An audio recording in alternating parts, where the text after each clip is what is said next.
是赵少康，欢迎来到 TVBS 少康战情室。在我们现场特别来宾，陈亭妃委员、张启凯委员、陈凤琴小姐、赖士葆委员、李永平前副市长、李博毅议员啊。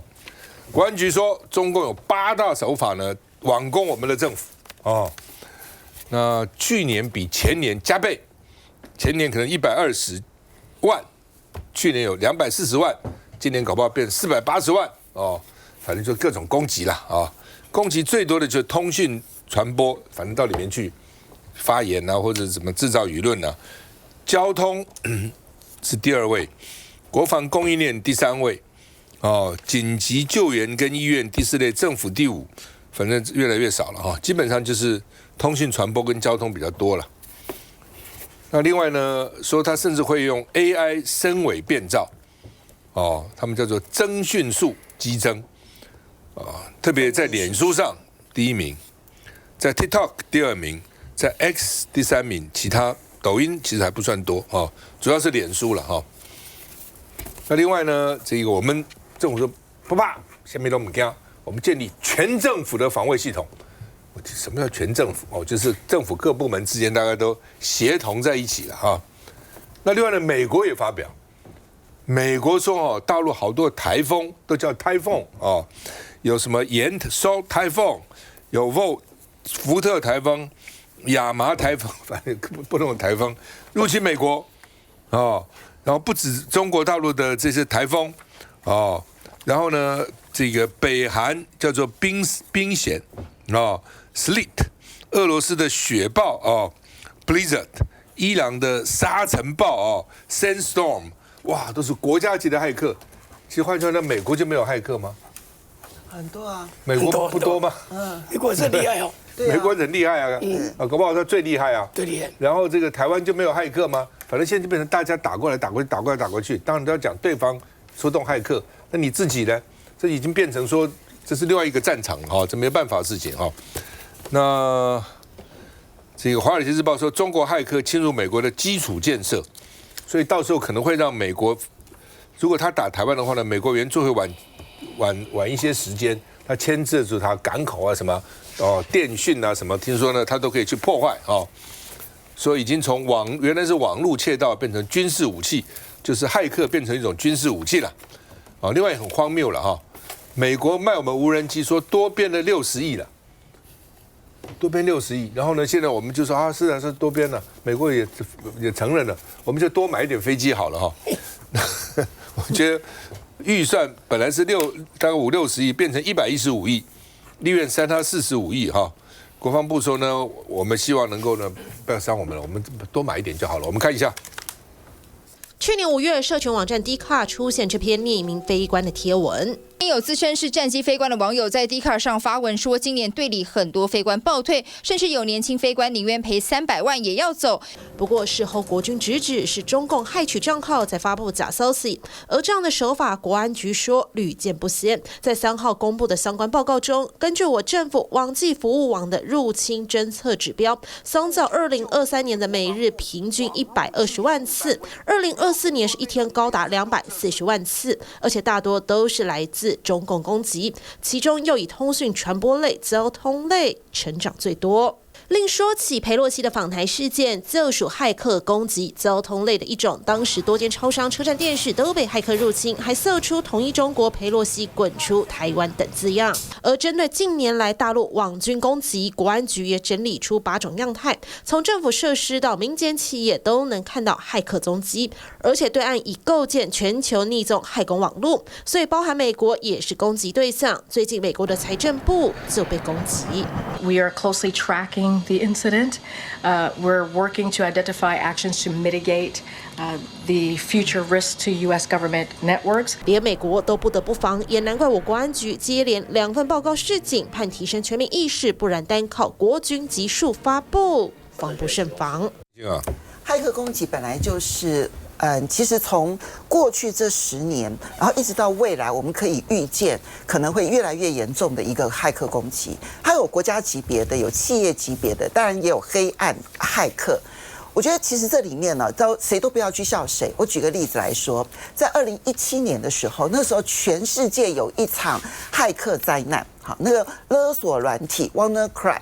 这是一个非常有名的一个勒索那个软体。那时候呢，整个欧洲有非常多的电信公司呢，都因此被勒索绑架，然后那时候必须要付赎款，然后他才把你这个里面的这些资料还给你啊。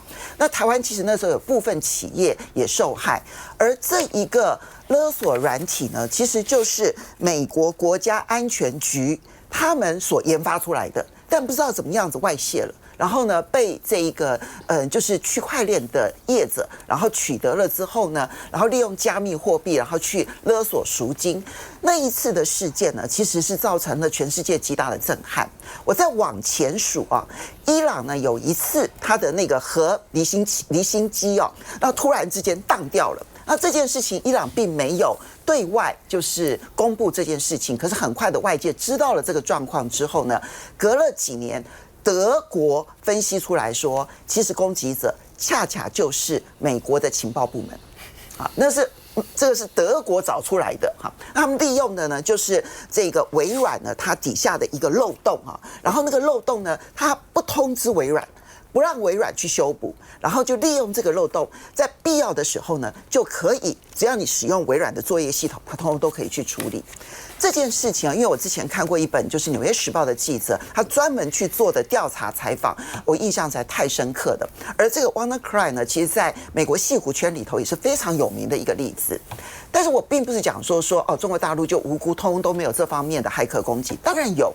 所以这只是代表的是全世界现在都在努力的做这些骇客攻击。它的攻击形态可能是在平常企业的攻击，它要勒索你。可能或者是他要窃取你的机密，这个是企业界自己来做资安的机密的保护的时候该去做的事情。但国家级的攻击啊，它当然是在战争当中呢，非常有可能采取的一些行动、一些手段。我们现在的所有的这些军事活动啊，它都必须要我们所有的指挥系统必须是要一致的，所以那个网络的顺畅以及确保它的这个运作上面不可能被攻击是非常重要的。另外还有一些部门呢，也是在战争当中呢，反而不是像就是我看到国安局的国安部门的报告呢，它重心点都是放在小心啊、假讯息呀，都来洗脑用的。我要告诉各位，最多的假讯息通通都来自行政院。比如说这个财划法过了之后呢，就跟我们讲说要重编预算啊，很严重啊，如何的。就后来主计总处就跟我们讲说不用重编预算。那请问一下，这个假讯息是哪来的？柯建铭等一下我们会谈到那个大罢免到底是真的还是假的？到底是民进党要大罢免，还是只有柯建铭一个人要大罢免？假讯息这个事情啊，其实呢，我觉得彼此之间攻防之间呢，很多的这种说法。可是呢，我其实现在比较担心的是，平常没有攻击的，你不要以为平常没有事的地方就安全，相反的。平常没有事的地方，代表着它不动你，因为我知道你有漏洞，我绝对不打草惊蛇。可是，一旦呢发生了重大的就是这种军事攻击的时候，这时候才让你猝然不及回防。所以呢，有没有这方面的这些潜伏？我认为有，但重心点反而不是应该放在假讯息，重心点放在平常不防范。现在是资讯时代，这种网络攻击看起来本来就常态嘛。事实上，纽约时报在去年10月他就报道了，他说川普的家人跟拜登政府啊，还有很多官员都受到中国的那个整个那个骇客的那个攻击。要采取是什么？是他们很多重要人士，还有电信公司的一些基层的这个建设。可是让你回过头去看，你看中国大陆也没常在讲啊，他们说美国那个骇客常进去窃取他们这个资料嘛。包括记不记得前阵子还有这个中国大陆还说什么，我们就属于那个我们国防的那个国安单位的那个骇客进去害他们嘛？我觉得是彼此害来害去的哈，就是说，可是现在比较值得比较欣慰一点点的哈，大家可能不用太紧张，因为我们那个国安局都出来讲了，我们现在大致上防范得宜嘛，所以不用太担心。比较担心的是什么？我这几天啊有号称是吹哨者。他到我的办公室来跟我联络，他说最近比较联络的是我们等一下可要讨论一个非常重要的，就是有这个喀麦隆级的这个货轮，他说这个事情是严重到什么程度？他们去查，他说事实上那个负责人啊，那个公司那个唯一登记的是中国大陆的公民，叫做郭文杰。好，然后呢，他说这个电缆严重到什么程度？他现在变动化的，这是横太平洋快速海缆这个系统。它只是我们台湾只是其中一部分哦，它连那个日本的那个NTT 啊，什么韩国那个电信，还有中国电信里面，它都是其中这里面的。那我们现在紧急，我们用了其他这个电缆去替代，可是现在就好像变成常态了。就中国现在不是用两岸关系条例，中国那个船进不来嘛，货船什么那就进不来嘛，可它用的可能是国外的某些外籍船，前一轮那个进来，这个到怎么去锁这个安检很重要。像这一次哈，我们发现的时候已经来不及了，那时候整个那个他们说那时候海象非常不好。气候非常恶劣，所以我们连上船要去询问都没办法了。那这个船现在已经到南韩去了，所以我们现在要求拜托南韩那边说，帮我们稍微调查一下，说这个到底他这几天就会那个停靠在那个南韩釜山那边，看能不能把这事情查清楚。我觉得这个倒反而是比较大的一个挑战了。我就是有人放假消息吗？可至少吹哨者跟你讲说，这好像不是单一的一个个案。好，所以我刚才讲，就是说这种网络骇客这种攻击彼此都有了，可比较担心的反而是这种，这个船一进来。这个如果是变成一个常态的话，对台湾就是会有一个威胁。大家都每一个国家都在做了，但是都自己没做，对手做了。我提一下哦，这个全世界啊，有网军的国家，有几个国家，大家可以想，美国一定有英国、以色列、中国大陆、俄罗斯、伊朗等等。对了，最近英国国际战略研究所，他把15个国家 ranking 排名分3等级。第1等级的一个国家叫美国，第2等级的中国大陆、法国、英国、俄罗斯，第3等级的日本、北韩、伊朗，所以它分等级。所以美国讲这个事情，你会觉得说有点好笑。它是第1等级的，他会怕中国大陆来乱你吗？也就是说，这个人家是国际上认证的，美国这一方面的一个能力，叫做网络战力。是 No.1 了，远超过中国大陆那非常很多。中国大陆了不起来，渡劫这样戳一下，没什么用。对美国来讲的话，没什么用的。所以以整个来讲的话，你就要想说，这一份的报告就告诉我们，全世界网络作战，而且成立网军最强的是美国，中国大陆勉强排第二。回过来，他刚刚提到的那个海底电缆的事情呢，我们海底电缆总共台湾有4个点，有这个在淡水、八里、头城、枋山4个点，4个点现在有一个点啊，这个被破了哈。那马上这个是国安的相关的人员就说了，这个是老公那边蓄意破坏的啊，这个到底你调查没有啊？这个是很严重的事情，这么严重的事情，当然我们不排除，可是这个要调查清楚。好了。这个事情我就想到一个东西是，如果我们的电缆被破坏了，海底电缆那靠了什么？就低轨卫星啊！低轨卫星我们最快2027才能够发射。我就想到这个，不是后来大家很喜欢讲这个故事吗？说苏贞昌说啊，我拿扫把我都要去来这个防卫台湾。那时候我问的这海底电缆，我就问他说，如果海底电缆都被破坏掉了，台湾有没有低轨卫星？你怎么办？他就回答我说：“我用扫把来打，就变这个样子。因为大家想到说，海底电缆如果没有你的通讯都断掉了，靠的是低轨卫星啊，对不对？低轨卫星那他就跟你讲一个东西，黑龙不要紧了，不要讲这个了，我们就用扫把变成你。故事在这里。那最后不管怎样，我都有扫把就是了。休息一下再回来。”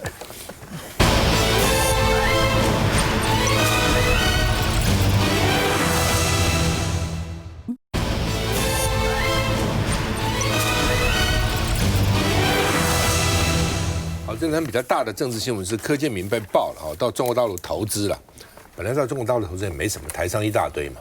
但是呢，就是说你一方面去骂骂这个投资的很可恶啊等等去骂这个我们要抗中保台，一方面又去投资，就变成你这个等于是双重标准徐巧芯说，柯建铭的随扈说还帮忙还债2500万这张本票在这个地方。在一个本票在这个地方，所以就变成那谁会有那么多钱吗？就被怀疑说是不是借着随扈的名义了那这个他他们说跟香港一家公司借钱到大陆投资了，然后后来呢，这个大概就借钱，人家就来追这个借的钱要还了，那就说有4000多万吧，然后呢，现在还了2500万啊。那柯建铭自己弄一个时序了，说这个随扈呢，在1996年反核四运动的时候担任他的随扈了，然后就归建了。归建了以后呢，2015总统立委大选，警察局再派他担任随扈。到底警察派给他是他要了，很多时候也是我要哪一个人做我的随扈了，而且点名。点名很多情警察局会来况是这样。问说你要不要谁？那所以他说这是那个时序了我提出善意的警告，你们再弄我就告你们。那去告了，今天去告了今天提告去告了那徐小新说柯建铭的否认避重就轻，我还有没有公开的证据我有整套的证据一个个拿出来那柯建铭就告他们加重诽谤罪，而且呢涉犯国安法。徐小新你胡扯到时候法院见吧，到底要看谁告谁那游淑慧说，这个当时柯建铭曾经提出来要冻结台独党纲，所以这个时间就很巧嘛，就说冻结台独党纲，然后呢那个时候呢又到大陆投资，这是不是一个投名状，让大陆知道说呢我并不是台独我这个很赞成两岸的这个交流特别是商业的往来等等，到底怎么回事？我们看一下。柯建铭跟彭2个人一起投资他们不知道为什么把里面的钱给拿出去之后，那就再也没有拿回来。到底钱在哪里？从大陆追到台湾，就是要找柯建铭。根据徐小新提供证据，2013年时，柯建铭的随扈彭志清曾向香港新源控股公司借款4700万台币，成立金耀控股公司，以投资南京数间新创公司为目的。但直到2017，新源控股发现金耀欠下的4000多万都没归还。于是新源控股便发函要求退股，5年后金耀遭香港法院强制清算，几千万依旧没还。就这么到了去年8月，新源委托律师3度发函柯建铭讨债，柯建铭随扈彭志清才签下本票，先还了其中2500万，仍有超过2000万欠款。柯建铭早上不认的情况之下，就由这个彭姓的随扈呢，他真的去签了这个还款的协议书，就是因为没有还清，所以爆料者才会又找上我。讯息掌握之所以如此缜密，柯建铭就指控是徐小新向警政署调阅他的随扈背景。我蛮怕的，他急着要卖台。徐小新在10月3号向警政署调我随扈的时候，只要。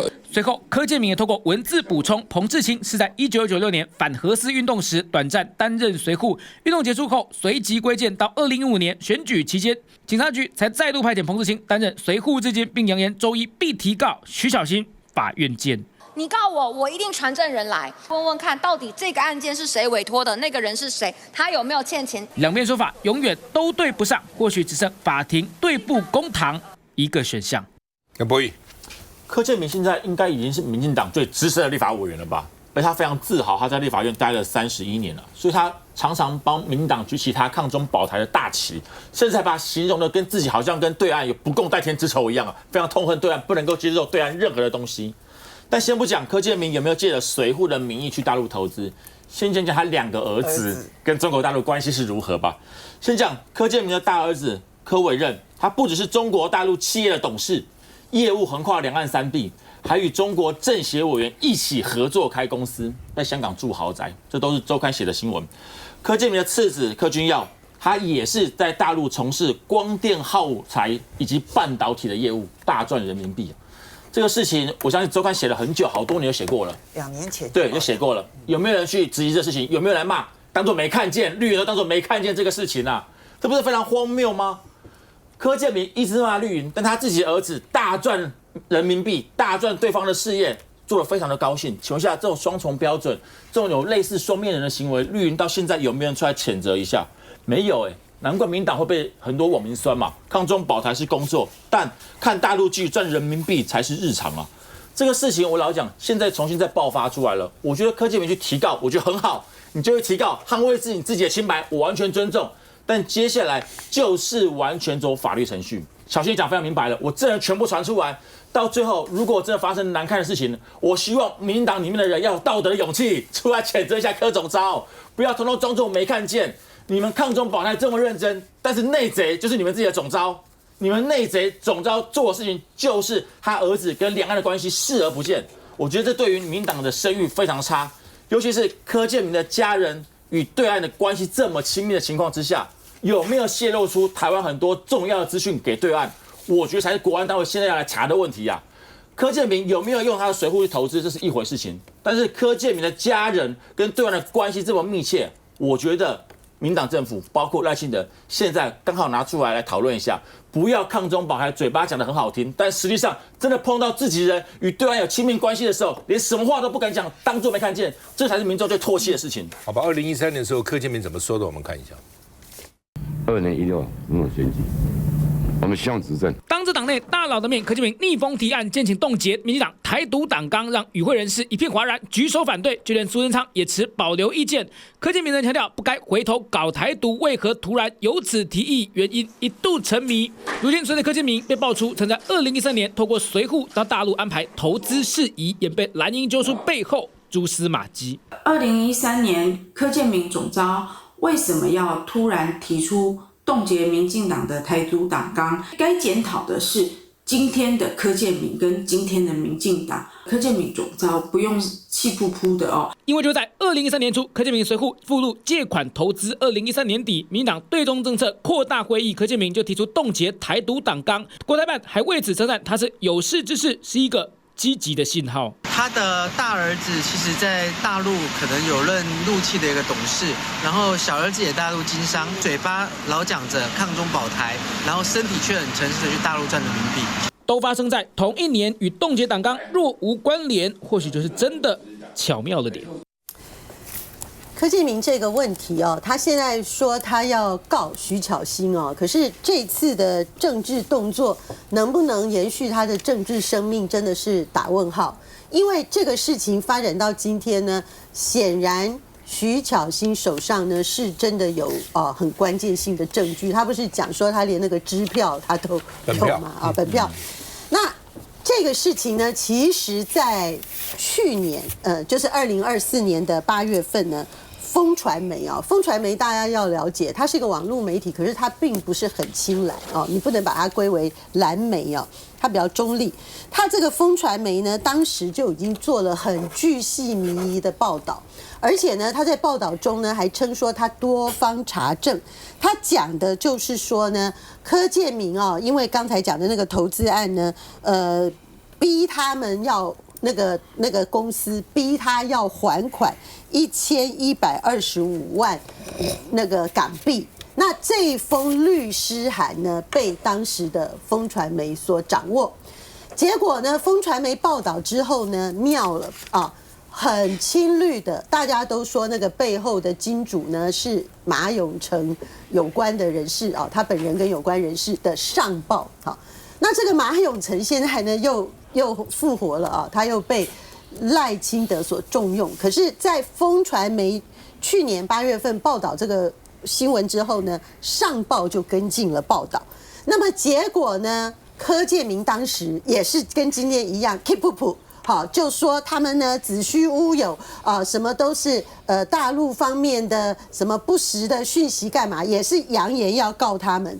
可是他一方面呢对当时报道的风传媒跟上报呢非常严厉的谴责，可是二方面那是8月23号的报道，对不对？4天后8月27号呢，他的随扈就赶快去开了今天被徐巧芯所掌握的那2500万支票，就这张了。对，换句话说，就是报道出来呢，他表面上做的好像很凶狠，可是私下就赶快要去和解想要把这个事情掩盖下来。但问题是掩盖不下来啊！刚才我们看到 T 台的报道那公司也被你整垮了他就被法院清算啦事情整个现在就闹到今天这个状况。